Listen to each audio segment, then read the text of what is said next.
Hey everyone, and welcome to our deep dive today into the life and philosophy of Bjorn Nathiko Lindeblad. He's a former Buddhist monk. A former Buddhist monk. And really kind of shook things up. You know, really did. His autobiography, Right. I may be wrong, Yep. is Quite a ride. quite a roller coaster ride. And that's what we're going to be diving into today. Absolutely. We'll uncover how Lindeblad found this sense of peace Yeah. in the middle of chaos. In the midst of chaos, right? And how maybe, just maybe, Yeah. we can all apply some of these nuggets of wisdom to our own lives. I think so. So think of this as a shortcut to a calmer, Okay. more aware you. More aware you. Love it. So Yeah. Lindeblad's story is really interesting. It is. Kind of like this tapestry Yeah. with all these different threads. Exactly. It's beautifully woven. You know, you've got economics, Economic. meditation. Even a stint as a dishwasher. Right.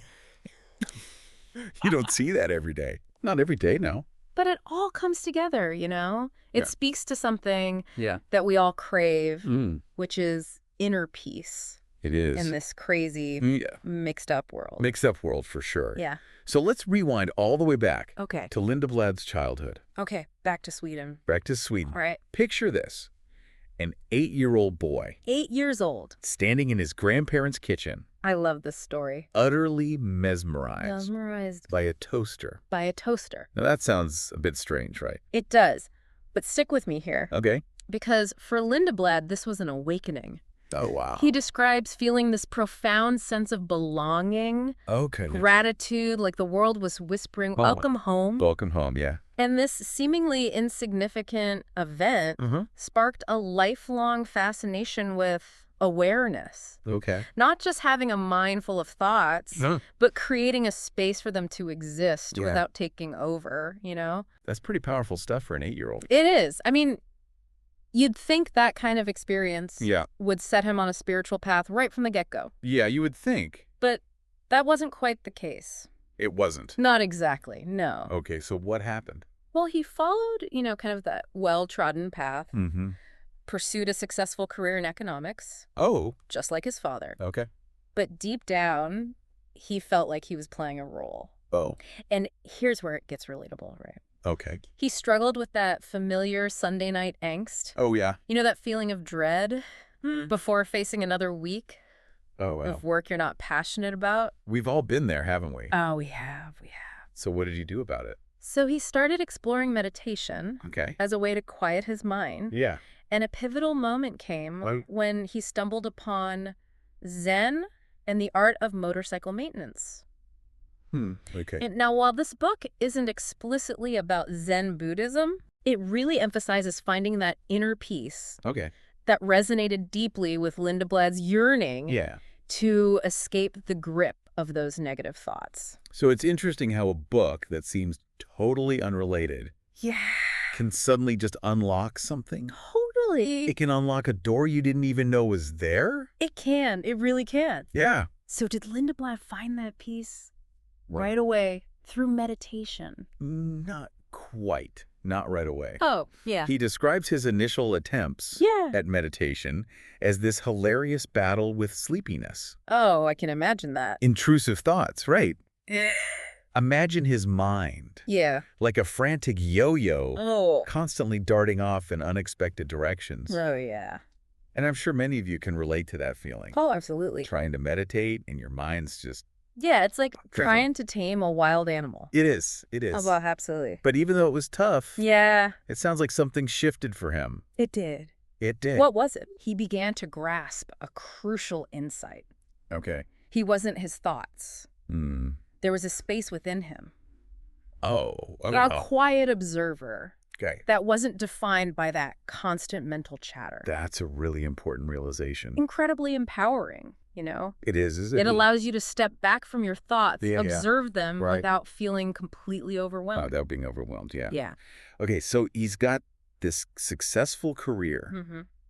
He's dipping his toes into meditation. He's exploring, right? Yeah. He's dipping his toes. And then he does something And then, totally unexpected. yeah, He makes a radical decision. a real plot twist here. It is a plot twist. Big chain. Lindeblad quits his job Okay, he quits his job. and becomes A dishwasher. a dishwasher. A dishwasher. What?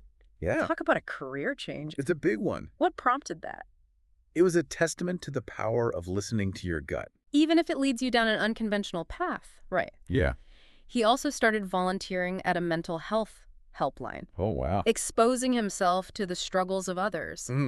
Deepening his empathy, his connection to other people. So he's washing dishes, listening to people's problems. Yeah. It sounds like he was really searching for something. He was searching for something more, something deeper. Something deeper, yeah. It was a period of intense self-discovery, a time of shedding old identities, embracing the unknown. Embracing the unknown. Right. That's a scary thing. It can be. And that journey led him to Nepal. To Nepal, wow. Where he encountered the Himalayas. Oh, the beauty. The beauty. The majesty of the Himalayas. And a whirlwind romance. Oh. That unfortunately ended in heartbreak. Heartbreak, it happens. Yeah, it does. But it can be a powerful catalyst for change. It can be. It can push you in directions you never expected. It really can. Yeah. So, seeking solace and guidance. He found himself drawn to a Buddhist monastery. Okay. In Thailand. Thailand, interesting. He was really intrigued by the peacefulness he observed in the Thai people. Yeah. And was kind of seeking refuge. Seeking refuge. In the teachings of Buddhism. So from corporate offices to a Buddhist monastery. Yeah. What a journey. What a journey. I bet life in a monastery wasn't quite what he imagined, though. I was just going to say that that peaceful escape. Not exactly. He went in expecting, a serene environment. Enlightenment would just effortlessly unfold. Instead, he found himself surrounded by, a quirky cast of characters. Oh, I bet. And facing the same relentless chatter of his own mind. It doesn't go away, does it? It doesn't just magically disappear, no. Oh. But that's a good reminder, isn't it? What's that? Spiritual growth isn't about escaping the messiness of life. It's about confronting those inner demons head on. Head on. Yeah. In the midst of it all. So it's about learning to navigate the ups and downs. Yeah, the ups and downs of human experience. Of human experience. With more awareness, exactly. And compassion. Yeah. I have a feeling those early days in the monastery I bet. were full of surprises. Oh, yeah. Was it difficult to adjust? Absolutely. He talks about those early attempts at meditation. Yeah. As this hilarious battle with sleepiness. Oh, I remember that part. Intrusive thoughts, Even simple tasks like bowing to the Buddha statue. Yeah. Felt strange and awkward at first. I can imagine. It's a good reminder, Yeah. that spiritual growth is a process. It is. A journey with plenty of bumps along the way. It's not going to happen overnight. It's not about achieving some kind of perfect state of enlightenment overnight. No.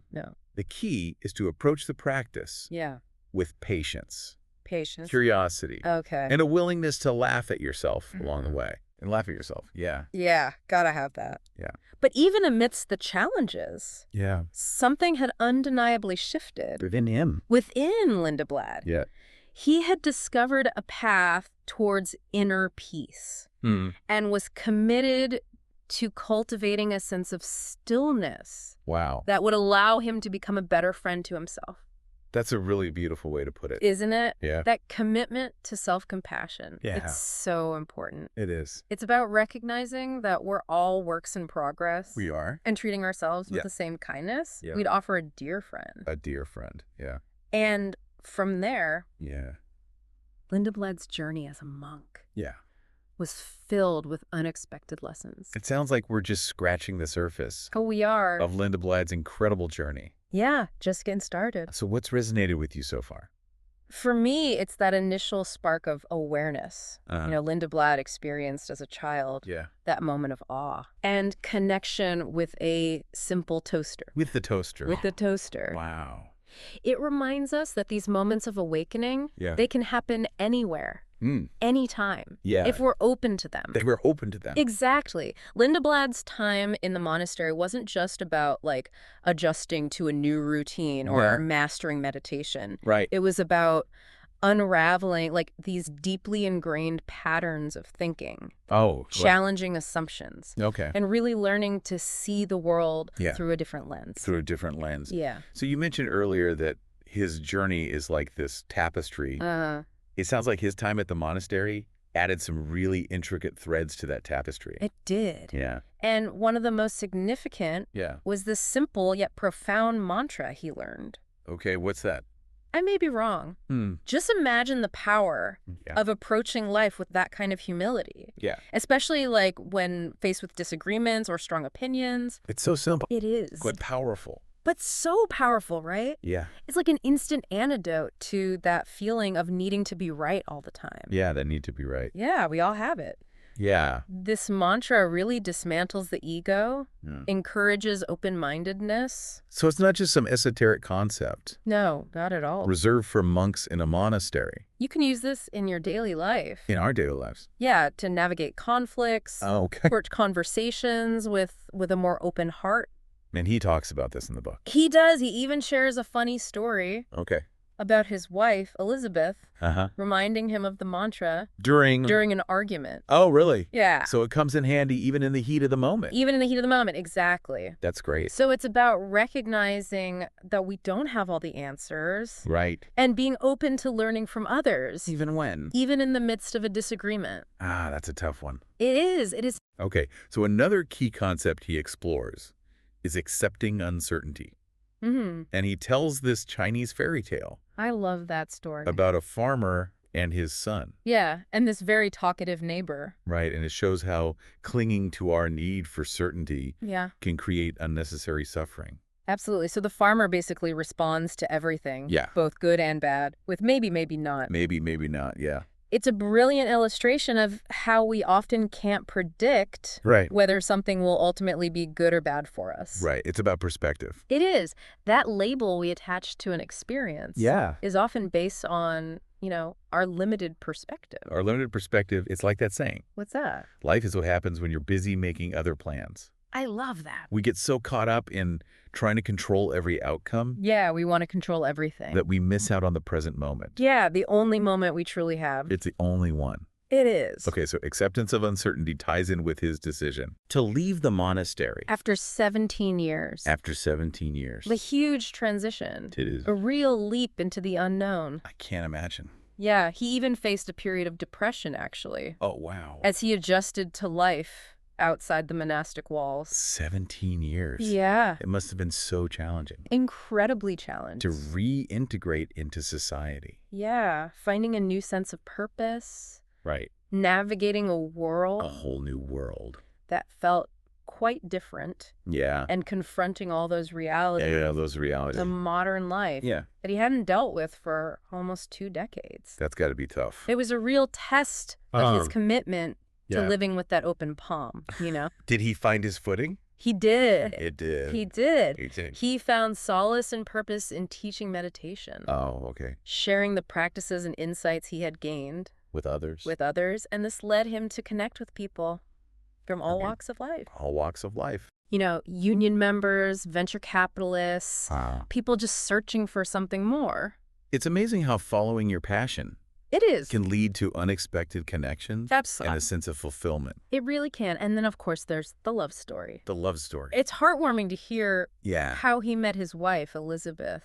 Through a radio interview. A radio interview. Yeah. That wasn't your typical love at first sight scenario. No, not at all. So what happened? Well, she was initially seeking, spiritual guidance. Okay. But their connection deepened into something much more profound. Wow, their relationship really speaks to the healing power of love and companionship. It does, especially when navigating those tough times. Especially when navigating those challenges. Exactly. And speaking of challenges, yes, there's no escaping the poignant turn his story takes when he's diagnosed with ALS. That's right. His diagnosis adds another layer of depth and complexity to his journey, right? Yeah. It forced him to confront his mortality. A concept that was, already central to his Buddhist practice. Right. But now it took on this deeply personal meaning. Yeah, you can imagine how devastating that news must have been. You can only imagine. Did he talk about how he processed that? He did. Yeah. He described it as hitting him on 2 levels. 2 levels. The personal level. Yeah.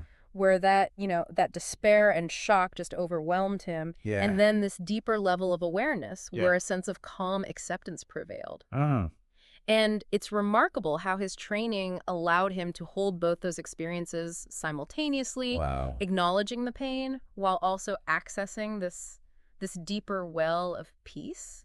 That's mindfulness, isn't it?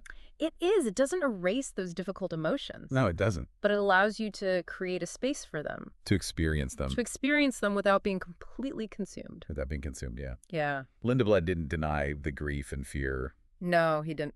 But he also chose to focus on what he could control. Exactly. His attitude, his perspective, his commitment to living fully, even in the face of this devastating illness. That's so inspiring. It is. To hear how he approached his diagnosis. Yeah. With a focus on normalizing his life. Absolutely. He refused to let his illness define him. He even compared his declining body to a spacesuit. Oh, I love that metaphor. It was slowly wearing out. Yeah, it highlights the impermanence of the physical form, you know? Our bodies are just these temporary vessels. Temporary vessels. For our experiences. For our experiences. And it's a reminder to appreciate them while we have them. Yeah, it also underscores the importance of focusing on what truly matters. Yeah, the things that transcend the physical body. Things that transcend the physical body. Connection, love, compassion, meaning. Those things, okay. Exactly. And this brings us to the concept of gilding the Buddha's back. Gilding the Buddha's back? What is that? It's a Thai expression. Okay. That emphasizes doing good deeds without seeking recognition. It's about cultivating an inner beauty that radiates outward. Oh, I like that. A generosity of spirit. Yeah. It isn't about accolades or praise. Right. It's that genuine desire to help others. To help others. Yeah. Lindblad really embodies this philosophy. It's like that saying. What's that? The best way to find yourself is to lose yourself in the service of others.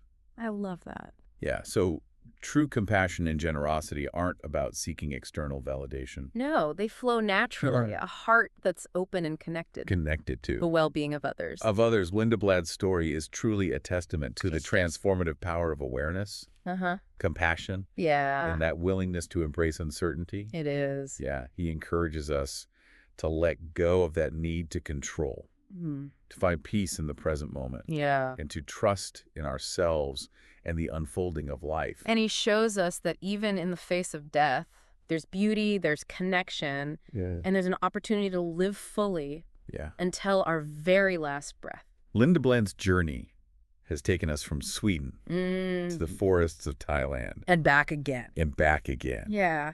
We've seen his struggles. His triumphs. His search for meaning. For peace. And through it all, yeah, there's this thread of humor. Yeah. This lightness. This lightness, even in the darkest moments. Even in those dark moments. Yeah, it's remarkable. It is. How he never loses sight of the absurdity of life. Yeah. You know, even when facing his own mortality. It's like he's teaching us. What's that? To embrace. I said all right.